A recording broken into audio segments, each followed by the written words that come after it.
Գոնե կոնտեքստն է կցիտեք ինչի։ Ինչով եք պայմանավորում Ադրբեջանի ագրեսիվ պահվածքը եւ այս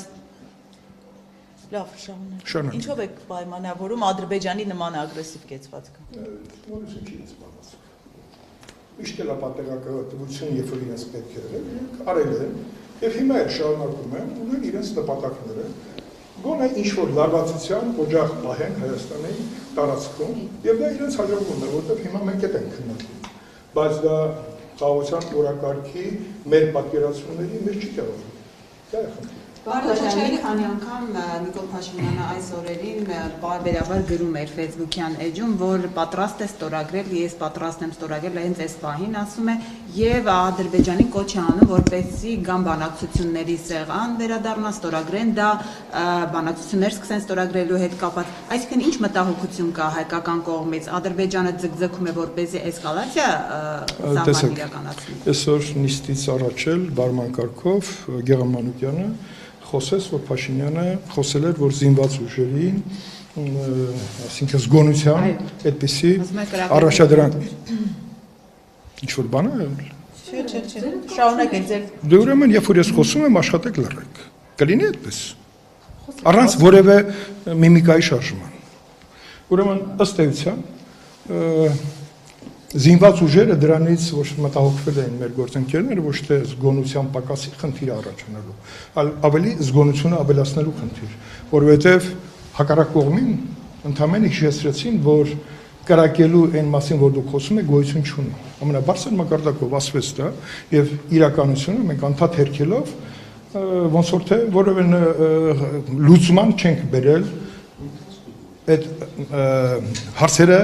ներկայացնող ադրբեջանական կողմին։ Մենք չենք կրակում, անդադ հերքում ենք։ Էսկալացիայի վտանգը այս պահին չեք տեսնում, քանի որ մենք հետևում ենք սահմանային իրավիճակը եւ ինչ որ խորությամբ։ Բնականաբար եթե վտանգ տեսնենք, զինված ուժերը վտանգի մասին ոչ թե խոսում են, այլ իրականացնում են իրենց իրավասությունների սահմաններում գործողությունների պլան, որը ըստ անհրաժեշտության իրենք կիրառում։ Երբ Ադրբեջանը նոր նախապայմաններ առաջ քաշում, դա չի Ադրբեջանը միշտ նախապայմաններ քաշելու, բայց Ադրբեջանը, այո, Ադրբեջանը նաև հայտարարեց, որ պայմանագրի հետ կապված որևէ խնդիր ինքը դա այլևս չի տեսնում։ Բայց դա շատ ժամանակավոր արձագանք էր, որովհետև Փաշինյանը արձագանքեց, եթե խնդիր չկա, ստորագրում եմ, դուք պատրաստ եք ստորագրել, նաև արձագանքեցին, նաև միջազգային, հա, գործընկերներ, առանձին պետությունների ղեկավարներ եւ այլն, որ ողջունում են վերջին հաշվով տարածաշրջանի խաղաղությունը պետքա փաստաթղթով ամրագրվի, որպեսզի սկսենք դա իրականության մեջ կառուցել։ Դրա մասին է խոսքը։ Դիմախոսները իշխանությանը մեղադրում են խաղաղություն մուրալու մեջ, հենց այս բառերով, եւ հաշվի առնելով նաեւ Փաշինյանի այս վերջի օրերի գրառումները անընդհատ պարբերաբար գրում է, որ ես պատրաստ եմ անգամ միակողմանի ստորագրել։ Դուք դա համարում եք մենք մուրալ բառը շատ վատ բառ է, որովհետեւ դրանով դուք մեր դիմադրողականությանը վնասում եք։ Չարշան մուրալ։ Իհարկե մենք ոնց որ իրենք ժամանակին մենք մուրալի մասին չենք ասի, չէ՞ որ իրենք մուրում էին ինչ-որ պահի, բայց իրենք համբերատար, գլուխները կախ, ժամանակը ճիշտ օգտագործեցին եւ կառուցեցին այն համակարգը, որով իրենք լուծեցին իրենց արժեվ դրված խնդիրը։ Մենք ի տարբերություն իրենց 94-ի հրադադարից հետո ունենալով առավելություն, ունենալով հրադադարի հնարավորություն, մենք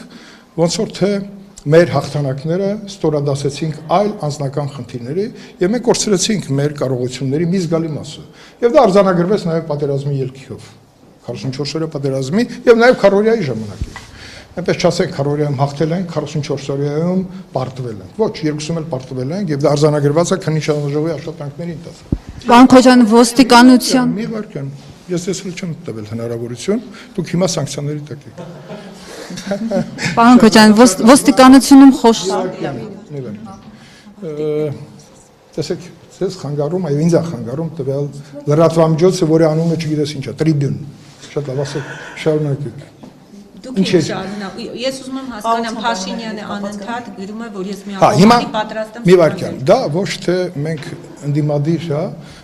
խոսույթով, որ մենք փախեցած ենք, ասենք, չէ, իրականում խաղաղություն մենք չենք մնում, մենք խաղաղություն ուզում ենք։ Խաղաղությունը պետք է նաև Ադրբեջանի, խաղաղությունը պետք է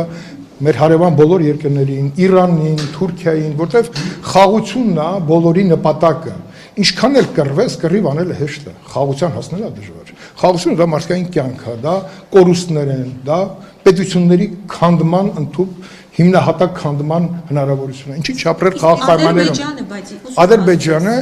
ունի առավելություն եւ նա իներցիայով անդադ իր խոսույթը դնում է, որ հաղթողի դիրքերից։ Գուցե տարիների ընթացքում Ադրբեջանի ներկայիս ղեկավարը ինքը այնքան է մեջը կուտակել, որ հիմա այս հաղթանակից կարող է ինքը ուզում է ավելի շատ մեզ այսպեսի լարված վիճակը ավելի տևական դարձնել։ Գուցե դա հոգեբանություն է, բայց մենք շարժվում ենք խաղաղության օրակարգով, իսկ խաղաղությունը մեզ պետք է, մեզ բոլորիս, ձեզ առաջին հերթին, մեր ընտանիքներին, մեր պետությանը, որպեսզի մենք մեր խնդիրները կարողանանք հնարավորինս արագ եւ որակով լուծել։ Որոնք են այդ խնդիրները։ Առաջին հերթին անվտանգային խնդիրները։ Տեսեք, երբ որ խոսում եմ անվտանգության միջավայրի մասին, ես շատ չեմ էլ ուզում ծավալում, որտեղ այդտեղ ունենք ձեռքբերումներ, որի մասին հիմա ես չեմ կարող հանրային տիրույթում խոսել։ Խոսքը ռազմարդյունաբերության կամ այնտեղ սպասվելիք մեր հաջողությունների տեմպերի մասին է։ Վաղը այստեղ կլինեն ծրագրի քննարկում բոլոր ուժային կառույցները եւ այնտեղ կներկայացնեն իհարկե փակ մասը, եթե լինի դուք չեք ունեն հնարավորություն դա լսելու, բայց դա գոնե մենք արձանագրենք այն ինչ-որ բյուջեով նախատեսված մասում մենք արձանագրել ենք, շարունակում ենք բարձրանալ, որտեղ խոչընդոտ ունենք եւ որտեղ պետքա կառավարություն եւ ազգային ժողովը համատեղ այդ լուծումները գտնի։ Ուզում եմ ասեմ, խաղաղությունը բարդ բան է։ Պարոն Քոչարյան, դուք ասում եք Ադրբեջանը պայմանագրում։ Ես չավարտեցի, չէ։ Ինչ է ստես շտապը։ Ուզում ասեմ, խաղաղությունը իրոք շատ կարևոր է, այն ինչ որ իրենք անում են, թող ասեն, բայց ամենակարևորը մենք ամեն խաղաղ օրը խաղաղ ժամը, հիմա խաղաղությունն է, չեք կրակում։ Իրենք ասում են կրակում, բայց իրականում ոչ իրանց մոտ կրակոց կա, ոչ մեր մոտ։ Մենք մի լարվեք, բայց այդ խաղաղ օրը օգտագործեք ամբողջ 100%-ով։ 100%-ով, որովհետև այդ խաղաղ օրը վաղը կարող է չունենանք։ Եթե մի բան պետք է անենք, որպեսզի մեր անվտանգության բացիկը ավելի հարստանա, պետք է այսօր անենք, որտեղ վաղը կարող է ուշ լինի։ Իմ ասածը դա է, որ պետք չի շատ խոսել, բայց պետք է շատ աշխատել եւ անել։ Նվիրումով, հավատով, ինչի, որովհետև անտարբերության մասին ենք այսօր խոսում, անտարբերությունը շարունակում է մեզ ուղեկցել։ Եվ այդ անտարբերությունը մեզ սանից երբ որ հեռացնենք, մենք մեր լուծվելիք խնդիրներին ավելի կարողացնենք առաջին դեմքով եւ կունենանք լուծումներ։ Այմաս։ Պարոն Քոչարյան, այսօրեն ասում եք, որ խաղաղության պայմանագրում Ադրբեջանը խնդիրներ չի տեսնում։ Դե եթե տեսներ հայտարարել է, ես չեմ ասում, իրենք են ասում։ Այսինքն չերը համաձայնեցնի, բայց իրենք խնդիրներ են տեսնում այս համաձայնագրից 17 կետերից դուրս։ Նորից Բայրամովը հայտարարում է սահմանադրություն փոխելու մասին, ճանապարհ չեն ուզում, միջանցք են ուզում, այսինքն կստորագրեն իրենք հիմա այս։ Ես չեմ կարող ասեմ, մեր երկրի վարչապետը ասաց, ես ստորագրում եմ, որտեղ ոնց որ թե բոլոր 17 կետերին համաձայնվել ենք։ Հիմա իրենք թե ասեն այս կետերից դուրս եթե խնդիր ունեն, դա արդեն այլ խնդիր է, բայց այս կետերի շրջանակում, եթե մենք պատրաստ ենք ստորագրենք եւ իրենք ասում են բոլոր խնդիրները լուծվել, ինչու չեն ստորագրում, այդ դեպքում թող բարձրաձայնեն, մենք էլ հասկանանք։ Եթե դրանից դուրս էլի խնդիրներ կան, խոսենք, կարող է մենք էլ ունենանք խնդիրներ, սրանից դուրս արդեն այլ հարցերում, գերիների հարցում եւ այլ հարցերում բազմաթիվ հարցեր կան, որը բարձրաձայնվում է եւ գուցե չի բարձրաձայնվում, բայց դա օրակարգում կա։ Ուզում եմ ասեմ, որ դրանք շատ կարևոր հարցեր են եւ այդ հարցերի շահարկման մեջ չի, որ պետքա քաղաքական օրակարգը ձևակերպվի։ Ես սա ասում եմ ոչ թե այստեղ կանգնած լրատվամիջոցների ղեկավարների համար, դա ասում եմ մեր պետության անխափան ամուր լինելու տեսանկյունից։ Պարոն Քոչարյանը, արդյոք միակողմանի զիջում չէ, երբ Նիկոլ Փաշինյանն ասում է մենք պատրաստ ենք ստորագրելու համաձայնագիրը, ադրբեջանական կողմից էլ դեռևս պատրաստակամության մասին չեն բարձրաձայնել եւ նաեւ եթե հաշվի առնենք, որ նոյեմբերի 9-ի կետերը Բաքուն չի կատարել, հետեւաբար անգամ խաղաղության համաձայնագրի ստորագրումից հետո վտանգ չկա, որ Ադրբեջանը դարձյալ այդ կետերը չի կատարի եւ պայմանավորվածությունը կխախտի։ 90 թվականին, երբ որ իշխանություն փոխվեց, բայց սովետական կարգերը դեռ կային, Ղարաբաղ կոմիտեն եկավ իշխանության, օրակարգերը արդեն ձևավորվում էին, անվտանգության ամբողջ համակարգը քանդվում էր։ Ճիշտ է, դեռ կար սովետական միություն, հետո քանդվեց,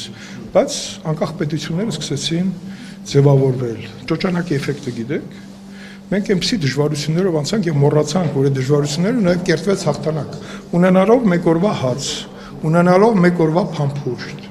բայց այդ նվիրումը եւ հավատը բերեց նրան, որ ձևավորվեցին ուժային կառույցները ճիշտ ժամանակին եւ ինտելեկտուալ բարձր մակարդակ ունեցող, այսինքն Հայաստան եկան բարձրակարգ զինվորականներ, այսինքն ուժային կառույցների կառավարող մարդիկ, գեներալներ, զինվորականներ, որոնք մեզ տվեցին առավելություն ի տարբերություն հակառակորդի եւ մենք այդ համակարգը բերեց մեզ հաջողություն 54 թվականի հրադադարի մասին խոսքը։ Մենք ունենք արդեն զինված ուժեր։ Հիմա ինչ եմ ուզում ասեմ, այդ ճոճանակը գնում է այն ժամանակ էլ հակառակ կողմը ինքը չգիտեր ինչ աներ։ Բայց հետո երևի ինչ որ մտածեցին, գուցե աջակցություն ստացան աջակցություն Թուրքիայի, Իսրայելի եւ այլ երկրների շահերից բխող եւ իրենք կառուցեցին այն զինված ուժերը, որը պատրաստում էին պատերազմի համար։ Մենք անդադ խոսում ենք խաղաղության մասին եւ այն ժամանակ էլ խաղաղությունը պետք էր մեծ, բայց այդ եզրը չգտնվեց։ Խաղաղության հետ կապված բանակցային ամբողջ գործընթացը ոնց որ թե չէր տանում վերջնական լուծումը, որտեղ փող զիջումը ոչ մեկը չէր հասկանում այդ փող զիջման մեջ ինչ կար դրված, որտեղ բոլորը փող զիջման մեջ տենում էին միակողմանի զիջում։ Փող զիջումը շատ ծանր բան է։ Եվ հիմա մենք կանգնած ենք այս դարի իրողության առաջ հայաթափված Արցախ, Լեռնային Ղարաբաղ եւ մենք հետ պատերազմյան մեր կորուստների վերականգնման խնդրի առաջ են կանգնած։ Իհարկե մենք պետքա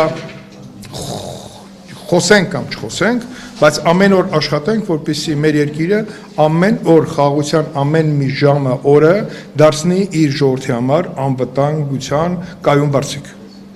Պարոն Քոչարյան, Ես ոնց որ բոլոր հարցերը։ Պարոն Քոչարյան, ձեր պահ